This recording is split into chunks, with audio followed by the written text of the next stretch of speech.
Hello and welcome to MM Academy. मैं हूं Shashank Lakhera. Recently Indian Express पे एक बहुत ही इंपॉर्टेंट आर्टिकल पब्लिश हुआ। Unique job crisis in India, मतलब भारत में एक अनोखा आपको नौकरियों का संकट देखने को मिलेगा। अब इसका रीज़न क्या है? देखो, पहले तो आपको इंडियन इकोनॉमी को समझना होगा कि आखिरकार इंडियन इकोनॉमी में कौन कौन से सेक्टर्स हमको देखने को मिलते हैं। प्राइमरली इंडिया की इकोनॉमी जो है एग्रीकल्चर बेस्ड आपको देखने को मिलेगी।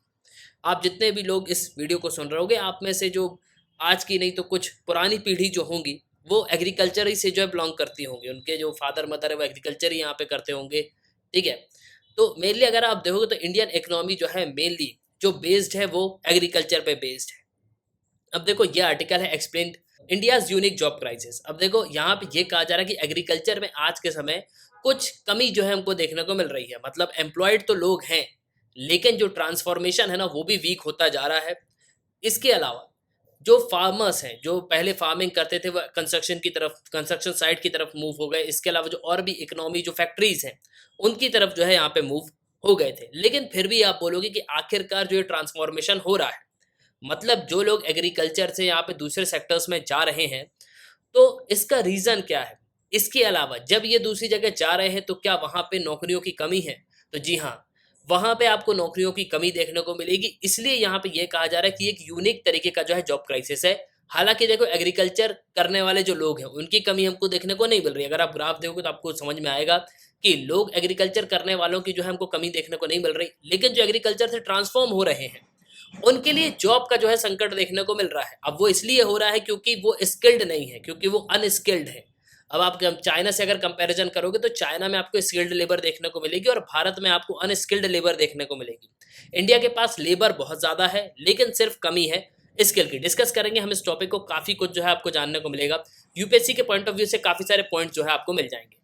उसके पहले अगर आप किसी भी एग्जाम की प्रिपरेशन कर रहे हो तो आप हमारे स्मार्ट कोर्सेज को कर सकते हो। आपको सिंपली करना क्या होगा, आपको डाउनलोड करना है, फिर आपको साइन अप करना है। आप 2 वीडियोस लेक्चर देख सकते हो, डेमो लेक्चर होंगे। फिर आपको प्रोफाइल में जाना है, प्लान को परचेज करना है, कोर्सेज को एंजॉय करना है। एक ही सब्सक्रिप्शन में आप सभी कोर्स अवेल कर पाओगे और आप यहाँ पे पीडीएफ भी डाउनलोड कर सकते हो। इसके अलावा द mmacademy.in ये हमारी वेबसाइट है, आप वेबसाइट पे भी लॉगिन कर सकते हो। अब देखो, 3 मेन सेक्टर जो है आपको इकोनॉमी के देखने को मिलेंगे, जिसको हम प्राइमरी, सेकेंडरी और टर्शरी सेक्टर्स कहते हैं। अब प्राइमरी सेक्टर जो है ना भारत में, वो आपको देखने को मिलेगा एग्रीकल्चर। 70 से 80% लोग एग्रीकल्चर पे जो है वर्क करते हैं, मेनली खेती यहाँ पे करते हैं। आप में से बहुत सारे लोग सुन भी रहे होंगे तो उनके दादा परदादा जो है वो खेती करते रहे होंगे। देखिए, बहुत ही कम लोग ऐसे होंगे जिनके जो पूर्वज हैं उन्होंने जो है खेती नहीं करी होगी, वो शुरू से बिजनेस कर रहे होंगे या जॉब कर रहे होंगे। लेकिन मेनली आपको भारत का जो इंसान है, भारत की जो पॉपुलेशन है, वो खेती करती हुई नजर आएगी मेनली। इसके अलावा अगर हम सेकेंडरी सेक्टर की बात करें तो मैन्युफैक्चरिंग जो है ये हमको सेकेंडरी सेक्टर में देखने को मिलता है। और एक्सट्रैक्शन ऑफ रॉ मटेरियल, मतलब जो इंडस्ट्रीज के लिए हम रॉ मटेरियल इकट्ठा करते हैं ना, जैसे मान लो कॉटन, कॉटन की अगर हम खेती करेंगे तो ये क्या है, प्राइमरी सेक्टर में आ रही है। तो कॉटन एक रॉ मटेरियल है। ठीक है। कॉटन जब फैक्ट्रीज में जाएगा उसके बाद जो है यहाँ पे उससे कपड़ा बनेगा। तो मेनली जो रॉ मटेरियल है उसको जो है प्राइमरी सेक्टर पे रखा जाता है। इसके अलावा टर्शियरी सेक्टर में आपको सर्विस देखने को मिलेगी। जो सर्विस यहाँ पे दी जाती हैं, जो आईटी सर्विसेज हैं, टेलीकॉम सर्विसेज हैं, ये सब आपको टर्शियरी जो है सेक्टर में देखने को मिलेंगी।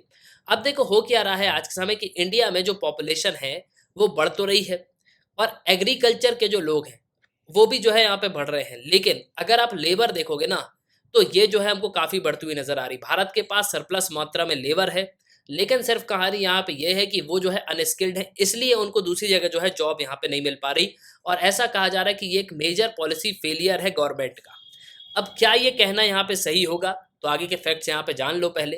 देखो, ये एक डाटा है, यहाँ पे आपको समझ में आ रहा होगा कि 1993 में कितने लोग जो है एग्रीकल्चर पे यहाँ पे वर्क करते थे, 61.9%।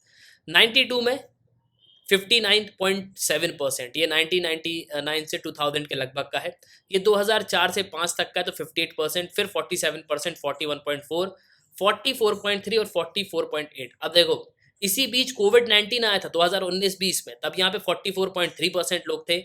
लोग यहाँ पे गए दूसरी तरफ, मतलब लोग कहाँ गए, एग्रीकल्चर छोड़ के जो है यहाँ पे कई दूसरी चीज़ों पे भी जो है यहाँ पे फोकस किया लोगों ने। इसके अलावा कई लोगों ने अपनी नौकरियां छोड़ के वापस जो है एग्रीकल्चर पे आए। ठीक है, ऐसा भी हुआ है। अब देखो, अगर हम आज का डेटा देखते हैं तो ये डेटा हमको ठीक ठाक देखने को मिलता है, मतलब 44.8% लोग जो है यहाँ पे खेती कर रहे हैं। लेकिन अगर आप बाकी सेक्टर्स में देखोगे तो आपको कहीं न कहीं जो है कमी देखने को मिलेगी। जैसे अगर आप मैन्युफैक्चरिंग में देखोगे तो आपको 11.3% 2019-20 में देखने को मिलेगा, तो 11% हो गया। इसके अलावा अगर आप देखोगे तो कंस्ट्रक्शन में लोग जो है बढ़ोतरी हुई है, क्योंकि लोग जो है यहाँ पे चीज़ों को छोड़ के एग्रीकल्चर कंस्ट्रक्शन की तरफ जो है यहाँ पे फोकस कर रहे थे। इसके अलावा जो सर्विस सेक्टर है उसमें आपको थोड़ा सा डिक्लाइन जो है देखने को मिलेगा। तो ऐसा करके अगर आप डाटा देखोगे तो एग्रीकल्चर का जो डेटा है वो बिल्कुल जो है हमको सफिशिएंट देखने को मिल रहा है कि हाँ, 2019-20 में जितने लोग यहाँ पे एग्रीकल्चर पे काम करते थे, उतने ही लोग जो है अभी भी यहाँ पे काम कर रहे हैं। अब देखो आज के समय इंडिया जो है एक यूनिक जॉब क्राइसिस फेस कर रहा है। अब यहाँ पे हो क्या रहा है कि कुछ लोग जो है एग्रीकल्चर में एम्प्लॉयड हैं, लेकिन जो ट्रांसफॉर्मेशन है वो हमको स्लो देखने को मिल रहा है। अब देखो एग्रीकल्चर का ट्रांसफॉर्मेशन मतलब कैसा? तो एग्रीकल्चर करने वाले जो हैं उनके जो बेटे हैं वो यहाँ पे दूसरे सेक्टर में चले जाते हैं, वो खेती किसानी नहीं करते। लेकिन जो लोग यहाँ पे नौकरी की तरफ जाते थे, अब वो नौकरी की तरफ नहीं जा रहे हैं, वो वापस जो है एग्रीकल्चर ही यहाँ पे कर रहे हैं। ठीक है। अब ये देखो कई तो यहाँ पे कुछ स्किल्स नहीं है कई लोगों के पास, कई कंस्ट्रक्शन साइट में चले जाते हैं। इसके अलावा जो इनफॉर्मल सेक्टर हैं उनमें भी जो है यहाँ पे जा रहे हैं। अब देखो अगर आप पॉपुलेशन देखोगे कि एग्रीकल्चर में कितनी पॉपुलेशन एंगेज है, ये काफ़ी श्रिंक होती हुई हमको नज़र आ रही है। इंडिया की वर्किंग पॉपुलेशन जो है, जो फार्मिंग में एंगेज है, वो फॉलन हो रही है। मतलब धीरे-धीरे जो है यहाँ पे हमको गिरती हुई नज़र आ रही है पिछले 30 डिकेड से। मतलब पिछले 30 सालों में अगर आप देखोगे, तो जो पॉपुलेशन यहाँ पे एग्रीकल्चर कर रही थी, वो अब एग्रीकल्चर जो है नहीं कर रही है। इसके अलावा नेशनल स्टैटिस्टिकल ऑफिसर्स जो पीरियोडिक लेबर फोर्स सर्वे है, उसका भी डेटा आप देख सकते हो। एग्रीकल्चर शेयर जो है इंडियन वर्कफोर्स का, ये करीब 9% से 41.4% हो गया है 1993 4 से लेके 2018-19 बीच के। ठीक है। तो मेनली अगर आप देखोगे तो ये जो डेटा है वो जो है हमको काफ़ी जो है यहाँ पे कम देखने को मिल रहा है। और देखो ये जो श्रिंक हो रहा है ना, इसका जो कारण है वो है कोविड-19 पैंडेमिक। कोविड-19 पैंडेमिक में क्या हुआ कि कई सारे लोग जो है यहाँ पे एग्रीकल्चर करते थे, उन्होंने एग्रीकल्चर छोड़ दिया। उसके बाद जो है वो इंडस्ट्रीज़ की तरफ यहाँ पे मूव हो गए। जो इंडस्ट्रीज़ कर रहे थे वो यहाँ पे वापस जो एग्रीकल्चर की तरफ मूव हुए। इसके बाद जो है उनके पास यहाँ पे एग्रीकल्चर जब उनका हो गया और जब जो है लॉकडाउन यहाँ पे खुल गया, तो वापस जो है वो कहाँ पे पहुँच गए? कंस्ट्रक्शन फील्ड में पहुँच गए या किसी दूसरी फील्ड में पहुँच गए। तो यहाँ पर रिजर्व माइग्रेशन भी जो है हमको देखने को मिल रहा है। तो अब जो है फार्म वर्क का जो प्रपोर्शन है वो हमको जो है बढ़ता हुआ नजर आ रहा है। ये करीब 44 से 45% जो है हमको देखने को मिल रहा है। अब यहाँ पे अगर आप देखो तो एक चीज आपको समझना होगा कि वीक स्ट्रक्चरल ट्रांसफॉर्मेशन। देखो जो ये वर्कफोर्स है ना, जो एग्रीकल्चर से यहाँ पे दूसरी की तरफ यहाँ पे मूव हो रही है, तो मेनली अगर आप देखोगे तो ये उतनी क्वालिफाई है नहीं। मतलब ये इनके पास जो है स्किल्स है नहीं।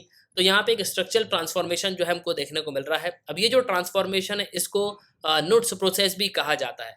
मेनली जो लेबर एग्रीकल्चर कर रही थी, मतलब जो एग्रीकल्चर में लेबर एंगेज थी, वो जो है बेटर प्रोडक्टिविटी के लिए दूसरी जगह जो है यहाँ पे सेट हो जाती है। मतलब दूसरी जगह जो है यहाँ पे चली जाती है, जैसे मैन्युफैक्चरिंग में, मॉडर्न सर्विसेज में, IT, business process outsourcing, finance, health sector, education, तो इन सब जगह जो है यहाँ पे चली जाती है। और देखो कहीं ना कहीं इनको यहाँ पे बेनिफिट भी मिलता है, इनको थोड़ा सा पैसे जो है ज़्यादा मिल जाते हैं। ठीक है। वैल्यू एडिशन यहाँ पे मिल जाता है, तो काफ़ी सारी चीज़ें जो है इनको यहाँ पे मिल जाती हैं। अब देखो आप यहाँ पे बोलोगे कि इंडिया में ये जॉब क्राइसिस यूनिक कैसा है। देखो पहली बात तो मैन्युफैक्चरिंग सेक्टर जो है ना, वो बेस्ट प्लेस पे है। मतलब उसमें पोटेंशियल जो है काफ़ी ज़्यादा है। वो क्या कर रहा है, एग्रीकल्चर जो लेबरर्स हैं उनको यहाँ पे अट्रैक्ट कर रहा है।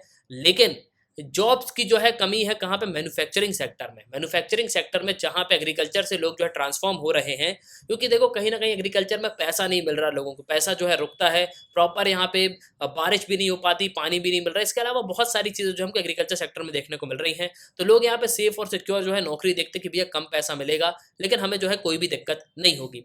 अब देखो मैन्युफैक्चरिंग सेक्टर जो है इसका पोटेंशियल बहुत अच्छा है। ये एग्रीकल्चर लेबर जो है उनको यहाँ पे एब्जॉर्ब भी कर रहा है, मतलब अपनी तरफ खींच भी रहा है। अब मैन्युफैक्चरिंग सेक्टर जैसे अगर आप देखो तो कंस्ट्रक्शन वर्क हो गए, इसके अलावा और भी चीज़ें हैं, लेकिन मैन्युफैक्चरिंग सेक्टर जो है उसी में हमको जॉब की कमी देखने को मिल रही है। इसके अलावा दूसरी जगह अगर आप देखोगे तो इनमें से कुछ जो है एजुकेटेड हैं, लेकिन वहीं अगर हम देखते हैं तो कई जो है हमको नॉन क्वालिफाइड देखने को मिलते हैं। मतलब प्रॉपर जो है यहाँ पे सॉफ्टवेयर प्रोग्राम्स के लिए वो जो है उतना एजुकेटेड नहीं है। इसके अलावा और भी प्रॉब्लम्स जो हैं। लेकिन अगर आप देखोगे तो ये जो लोग एग्रीकल्चर से माइग्रेट होकर दूसरे सेक्टर्स में जा रहे हैं, सर्विस सेक्टर में जा रहे हैं, सबसे बड़ी इंपॉर्टेंट प्रॉब्लम यहाँ पे ये है कि आईटी इंडस्ट्री में ये जा तो रहे हैं, लेकिन इनके पास स्किल्स जो है बिल्कुल नहीं है। इनके पास नॉलेज नहीं है कि सॉफ्टवेयर प्रोग्राम्स को रन कर लें। इसलिए जो है जो मैन्युफैक्चरिंग सेक्टर है उसमें आज के समय आपको एक यूनिक जॉब क्राइसिस जो है देखने को मिलेगा। तो भाई ये था पूरा एनालिसिस, जो आर्टिकल पब्लिश हुआ था वो सब जो है मैंने आपको बता दिया। तो एट लास्ट आई होप कि आपको जो इस वीडियो में काफी कुछ जानने को मिला होगा। आप अपने ओपिनियन लिखिएगा जरूर। इसी के साथ ये था इस वीडियो का। सुनने के लिए बहुत धन्यवाद। जय हिंद, जय भारत।